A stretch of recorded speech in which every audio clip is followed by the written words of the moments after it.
స్వతంత్రం అంటే ఏమిటో నిర్వచించుకోలేని దశలోనే దశాబ్దాలు గడిచిపోవటం నిజంగా విషాదకరం.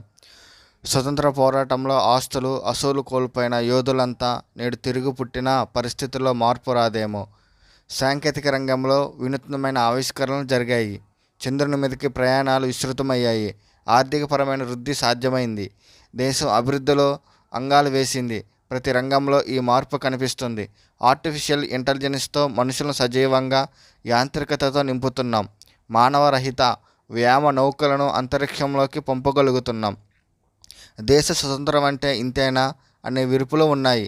ఈ మెరుపులు నాణానికి ఒకవైపు, మరి రెండో వైపు ఆకాశం అందుకునే ధరలు ఒకవైపు, అంతులేని నిరుద్యోగం ఇంకోవైపు, అవినీతి, బంధు ప్రీతి, చీకటి బజారని శ్రీశ్రీ 5 దశాబ్దాల కిందటనే ఆవేదన వ్యక్తం చేశారు. 7.5 పదుల స్వతంత్రం పూర్తి చేసుకున్న నాటికి మహాకవి ఆవేదన అక్షర సత్యంగానే మిగలటం ఆవేదన కలిగిస్తున్నది. భారతదేశ స్వతంత్ర దినోత్సవ సందర్భంగా దేశంలోని అసేతు హిమాచల పర్వత ప్రజలంతా ప్రగతి ఫలాలు అందుకోవాలని ఆశించిన నెహ్రూ కలలు కల కావటం శోచనీయం. 4 వైపుల నీరున్న అన్నదాతకు బతుకు భరోసా లేదు. పీజీలు చేసిన పిడికిడి బువ్వ కోసం యువత నిరంతరం పోరాడుతూనే ఉన్నది. అటవీ ప్రాంతంలో అభివృద్ధి ఛాయలు పావువంతు కూడా కనపడటం లేదు. ఆదివాసుల జీవనం ఎంత దుర్భరంగా మారినా పట్టించుకునే నాయకులు లేరు. కరెంటు, త్రాగునీరు, రహదారి సౌకర్యం లేని ఆదివాసుల సంఖ్య 12 నుంచి 18కి చేరిందని ప్రభుత్వ గణాంకాలే చెప్తున్నాయి.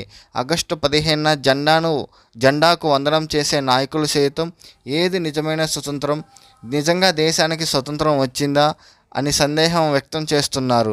రాజ్యాంగ ప్రవేశికలో భారతదేశం లౌకిక దేశం అని పేర్కొన్నారు. ఆ ఛాయలు మాత్రం చాలా పూర్గానే ఉన్నాయి. ఎవరు బాధ్యులంటే అంతా నిశ్శబ్దంగా వ్యవహరిస్తున్నారు. భాష, కులం, మతం, ప్రాంతం, వర్గం ఇవి నేడు దేశాన్ని నడిపిస్తున్న తరుణంలో పాడబోయి భారతీయుడ ప్రగతి గీతకుని ఎలా నినాదించాలి?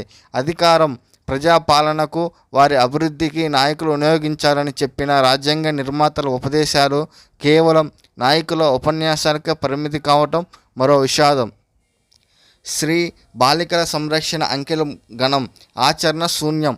మండుతున్న ప్రాంతాల ఇందుకు ప్రత్యక్ష సాక్ష్యం. దేశంలో అశాంతి పెరిగితే అది దేశ సమగ్రతకు, సార్వభౌమాధికారానికి చేటు. స్వతంత్రం అనేది కేవలం నామమాత్రపు అంశంగా ఏర్పడే అవకాశం ఉన్నదని బాబు రాజేంద్ర ప్రసాద్ నాడే హెచ్చరించారు. తిలా పాపం తలా పిడికడు అన్నట్లు దేశంలో ఉగ్రవాద ఉద్యమ విషసర్పాలకు పాలు పోసి పెంచి పోషించిన పాపం పాలకులదే. తదుపరి ఆ పాము కాట్లకు బలైనది కూడా వారే.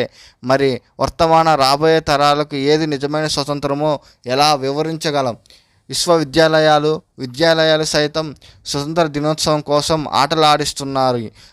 పలు రకాల పోటీలు పెట్టి బహుమతులు ఇస్తున్నాయి. కానీ ఆగస్టు 15 గొప్పతనం, స్వతంత్ర పోరాటాల గురించి వివరించే సిలబస్ను మాత్రం దూరం చేస్తున్నాయి. తల్లిదండ్రులు సైతం ఆగస్టు 15న సెలవే.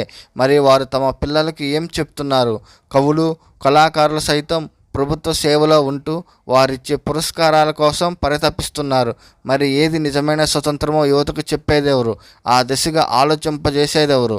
అభివృద్ధి అంటే సాంకేతికంగా ఎదగడం కాదు, సంపద, ఉత్పత్తి, శ్రమ, పెట్టుబడులకు సమానమైన ఫలితం దక్కడం. సామాన్యుడి నుంచి సంపన్నుల వరకు స్వతంత్ర ఫలాలను, కనీస సౌకర్యాలను పొందగలగటం. భద్రత కూడిన బతుకు, స్వేచ్ఛగా అనుభవించగలగటం.